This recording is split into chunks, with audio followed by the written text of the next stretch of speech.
Chapter 15. The Mystery of the All-Pervading Person.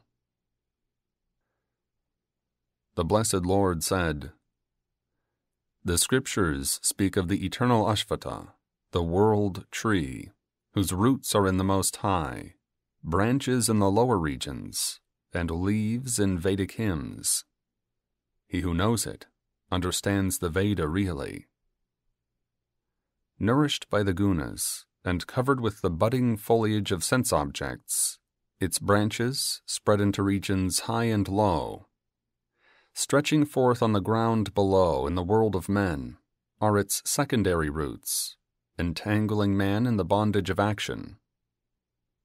For one involved in worldly life, the form of this world tree is not visible, nor its origin, nor its end, nor its foundation. Cutting asunder the firmly rooted world tree with the powerful axe of non-attachment, and saying, 'I seek refuge in that primeval person from whom this eternal cosmic activity has streamed forth,' man should seek that status, attaining to which there is no more return to this life of samsara. They who are free from pride and delusion, who have no attachments, who are ever absorbed in spiritual pursuits, who are free from all worldly desires, who are unaffected by the varying situations of pleasurable and painful nature, such persons, freed from ignorance, attain to the eternal state. That the sun does not illumine, nor the moon, nor the fire, for it is the light of pure consciousness. Having attained it, the spirit does not return again to the life of samsara. Such is my supreme abode. A fragment of myself, immortal in nature, having become the embodied spirit in the world of the living, attracts to himself the mind and the five senses born of Prakriti.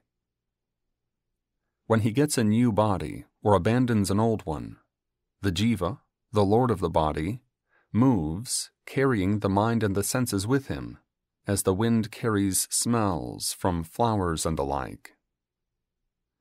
In identification with the senses, like hearing, sight, touch, taste, and smell, this jiva experiences their respective objects.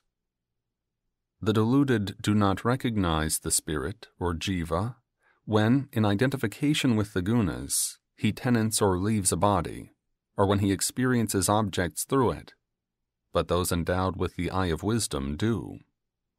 The striving contemplatives perceive the Atman within themselves, but not the impure and the unregenerate, though they be striving. That light of the sun which illumines the whole universe, which is present in the moon and in fire likewise, know that splendor to be mine. Entering the earth by my spiritual energy, I sustain all beings residing in it. As the watery moon, I nourish all herbs.